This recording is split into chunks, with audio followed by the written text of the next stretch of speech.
हे जे grey hairs आहेत ना, हे मला कव्हर करायचे. तर फर्स्ट टाइम करते मी.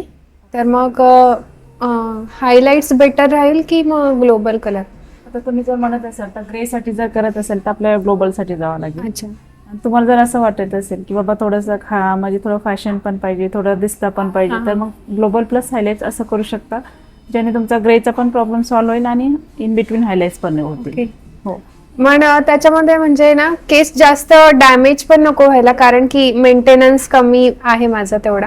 नाही नाही, असं कारण तुमचे वर्जिन आहेत ना, हो, पहिले वरती काय लावलेलं आहे? मी काहीच नाही एक ना? 6-7 इयर्स बिफोर मेहंदी लावली असेल, त्याच्यानंतर नाही काहीच नाही लावली. केलेलं. हा, काहीच नाही.